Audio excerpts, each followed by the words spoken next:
নমস্কাৰ আমাৰ আলোক দৰ্পণৰ সমূহ দৰ্শকলৈ আমাৰ আলোক দৰ্পণৰ তৰফৰ পৰা বিশেষকৈ মোৰ তৰফৰ পৰা আন্তৰিক শ্ৰদ্ধা আৰু কৃতজ্ঞতা যাচিছোঁ।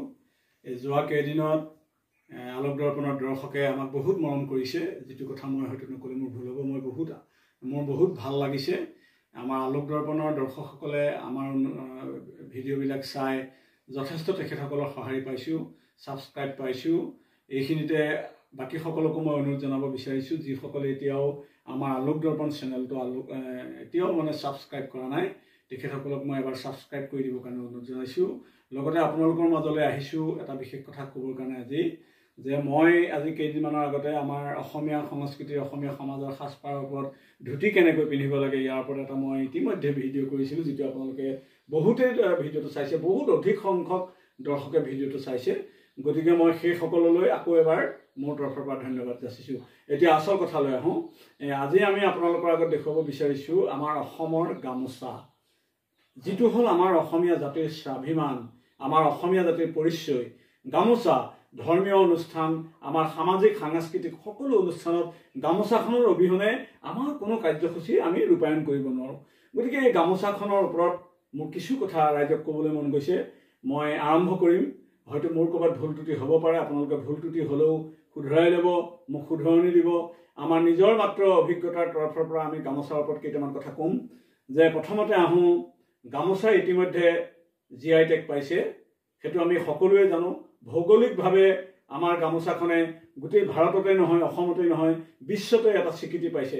এইটো আমাৰ অসমীয়া সমাজৰ কাৰণে অতি গৌৰৱৰ কথা যে GI টেগ পোৱাটো আমাৰ গামোচাখনৰ বাবে সঁচাকৈ কিমান আমি সৌভাগ্যৱান অসমীয়া, এইটো আমি নকলে হয়তো ভুল হ'ব।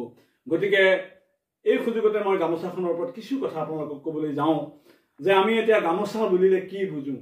মই প্ৰথমতে আপোনালোকক দেখুৱাব খুজিছোঁ এখন গামোচা, যে চাওক বৰ্তমান সময়ত আমাৰ অসমীয়া সমাজত এই দুটা মূৰে দুটা ফুল থকা গামোচা এখন আপোনালোকে দেখিছে। এনেকুৱা গামোচাবিলাকে আচলতে আমাৰ অনুষ্ঠানবিলাক চলিবলৈ আৰম্ভ কৰিছে। এয়া কিন্তু অসমীয়া জাতিৰ কাৰণে এক দুৰ্বল কথা। আমি আচলতে হাৰিছোঁ বুলি ভাবিব লাগিব। এইখন আচলতে গামোচাৰ নিচিনা এখন কাপোৰহে মাত্ৰ, এইখন কিন্তু গামোচা হ'ব নোৱাৰে। প্ৰকৃত যিখন গামোচা আপোনালোকক মই দেখুৱাবলৈ চেষ্টা কৰিম। গামোচাৰ কাহানিও একেখন গামোচাতে দুমূৰে দুটা ফুল নাথাকে, এইখন গামোচা হ'ব নোৱাৰে। গতিকে আমি যিটো সময়ত গামোচাই GI টেগ পাইছোঁ, সেই সময়ত যদি আমি গামোচাখনক ভুলকৈ উপস্থাপন কৰোঁ, তেতিয়াহ'লে আমাৰ গামোচাখনৰ এটা ভুল দিশে আমি আগবাঢ়ি গুচি যাব লাগিব।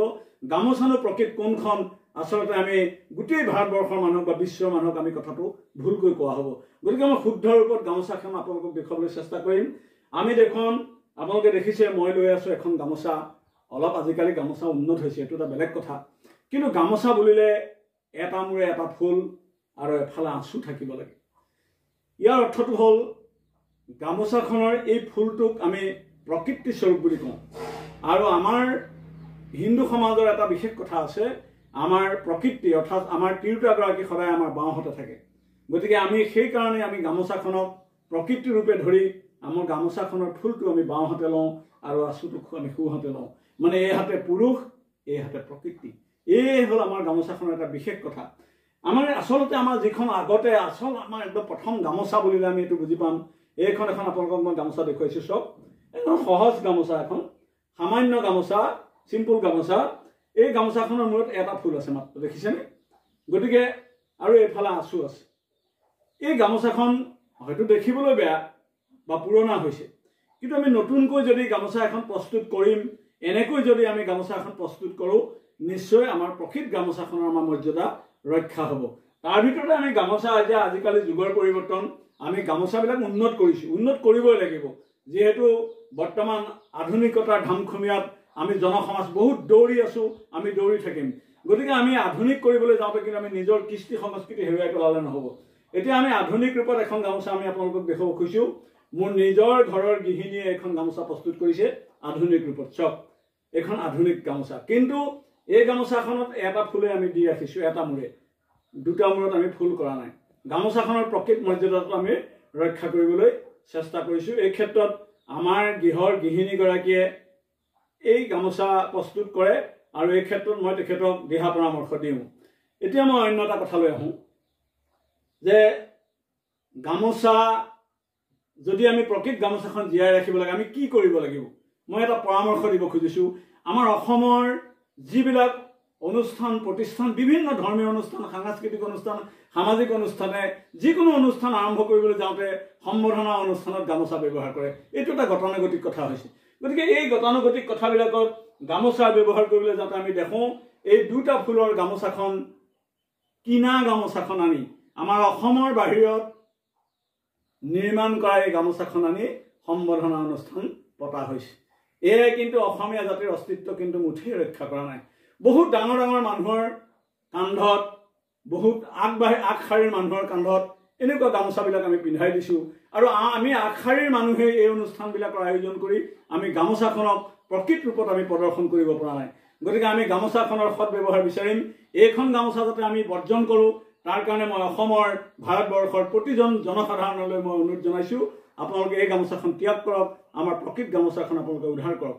এতিয়া প্ৰকৃত গামোচাখন উদ্ধাৰ কৰিবলৈ হ'লে আমি কি কৰিব লাগিব এই কথাটো মই ক'ব বিচাৰিছোঁ মোৰ ব্যক্তিগত অভিজ্ঞতাৰে আমি যেতিয়া কিবা এটা কাৰ্যসূচী আয়োজন কৰোঁ তেতিয়াতো আমি বহুত দিনৰ আগতে উদ্যোক্তাসকলে অনুষ্ঠানটোৰ বিষয়ে গুণা কথা কৰোঁ গতিকে আমি যদি 2 মাহৰ আগত বা এবছৰৰ আগত যদি 6 মাহৰ আগত আমি অনুষ্ঠানটোৰ আৰম্ভণি কৰিব বিচাৰোঁ যে আমি 6 মাহৰ পিছত অনুষ্ঠানটো কৰিম সেই সময়তে আমি এটা কাম কৰিব লাগিব আমি গাঁৱত থকা আমাৰ যিসকল শিপিনী আমি শিপিনী নিৰ্বাচন কৰিব লাগিব সেই শিপিনীসকলক আমি নিৰ্বাচন কৰি 10 গৰাকী আমি শিপিনী যদি উলিয়াই আনিব পাৰোঁ তেওঁলোকক যদি আমি সূতা আঁচু বিভিন্ন সামগ্ৰীখিনি কিনি দিওঁ তেওঁলোকে 10খনকৈ যদি 10 গৰাকী গামোচা প্ৰস্তুত কৰে তেতিয়া আমাৰ 100খন গামোচা মজুত হ'ব আৰু 100খন গামোচা হ'লে এটা অনুষ্ঠান চলাবৰ কাৰণে পৰ্যাপ্ত পৰিমাণৰ হয় এতিয়া আমি সেই শিপিনীসকলক সুবিধা কৰি দিলোঁ আমাৰ প্ৰকৃত গামোচাখন আহিল 1 নম্বৰ কথা 2 নম্বৰ কথা আমি শিপিনীজনক যথোপযুক্ত পাৰিতোষিক দিলোঁ আমি যিহেতু গামোচাখন কিনিম পইচা লাগিব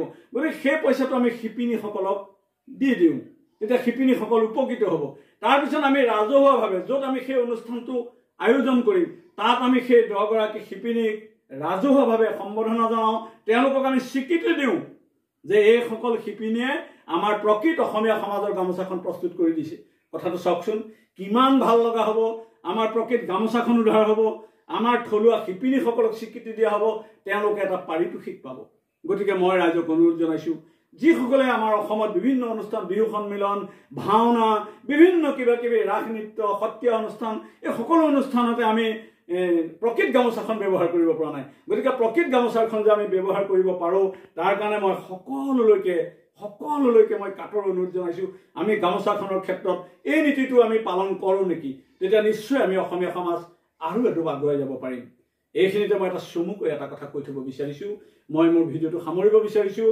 মই কথাটো অকণমান বিতৰ্কমূলক কথা মই ভৱিষ্যতে এই কথাটো আপোনালোকৰ লগত আলোচনা কৰিম বৰ্তমান সময়ত আমাৰ মহিলাসকলে কান্ধত গামোচাখন লয় প্ৰকৃততে গামোচাখন আমাৰ মহিলাৰ হয়নে নহয় এইটো কিন্তু আমাৰ পৰ্যালোচনা কৰাৰ সময় আহি পৰিছে মোৰ ব্যক্তিগত ভাষাত মই ক'ব বিচাৰোঁ যে গামোচাখন কিন্তু মহিলাৰ বস্ত্ৰ হ'ব নোৱাৰে মহিলাই প্ৰস্তুত কৰি দিয়া পুৰুষজনৰ বাবে এধাৰ মাত্ৰ মালা মহিলাগৰাকীয়ে সেই মালাধাৰ প্ৰস্তুত কৰি দিয়ে আৰু পুৰুষজনে পৰিধান কৰে এইটোহে গামোচাখনৰ প্ৰকৃত কথা আৰু আমি যেতিয়া আমাৰ বিবাহ কাৰ্য হয় আমাৰ অসমীয়া সংস্কৃতিৰ অসমীয়া সমাজৰ এটা বিশেষ সামাজিক অনুষ্ঠান সাংস্কৃতিক অনুষ্ঠান বিবাহ কাৰ্যত যেতিয়া আমাৰ দৰা ঘৰৰ পৰা কইনা ঘৰলৈ আমি সাজ দিওঁ বিভিন্ন অলংকাৰ দিওঁ তাত কিন্তু কইনাগৰাকীৰ কাৰণে আমি গামোচা নিদিওঁ কইনাহে জোৰোণৰ দিনা আমাৰ পুৰুষজনলৈ দৰাজনলৈ এখন গামোচা দি পঠিয়ায় গতিকে এইটোৱে আমাক বুজায় যে গামোচাখন প্ৰকৃততে পুৰুষৰহে অলংকাৰ পুৰুষৰহে মালা প্ৰকৃতিৰ বা তিৰোতাৰ নহয় এই কথাটো মই আজি ইমানতে সামৰিছোঁ পৰৱৰ্তী সময়ত মই আপোনালোকৰ লগত এই গামোচাখন আমাৰ যে পুৰুষৰে প্ৰকৃত অলংকাৰ পুৰুষৰে যে প্ৰকৃত মালা এই কথাটো মই নিশ্চিতভাৱে আপোনালোকৰ মাজলৈ আৰু কিছুদিনৰ পিছত আকৌ এটা ভিডিঅ' লৈ যাম তথ্য সহকাৰে যে গামোচাখন প্ৰকৃততে পুৰুষৰহে হয় মই সকলোকে অনুৰোধ জনাইছোঁ মোৰ কাটৰ নিবেদন মই এজন গাঁৱলীয়া চহা সাধাৰণ অসমীয়া মই অসমীয়া হিচাপে মোৰ অসমীয়া সমাজৰ কলা সংস্কৃতিসমূহ খুব সুন্দৰভাৱে শুদ্ধ ৰূপত যাতে জীয়াই থাকে তাৰ কাৰণে মই প্ৰতিগৰাকী অসমীয়া সমাজৰ প্ৰতিগৰাকী ব্যক্তিলৈ মই কাটৰভাৱে নিবেদন জনাইছোঁ আপোনালোকে আমি নিজক ৰক্ষা কৰোঁ আহকচোন আপোনালোকে মোৰ ভিডিঅ'টো উপভোগ কৰক আৰু আপোনালোকৰ কাৰোবাৰ যদি কিবা বিশেষ ক'ব লগা থাকে মোক এই ভিডিঅ'ৰ জৰিয়তে ইউটিউবৰ জৰিয়তে আপোনালোকে আপোনালোকৰ মতামত দিব পাৰিব ধন্যবাদ সকলোৰে সুস্বাস্থ্য আৰু মই দীৰ্ঘায়ু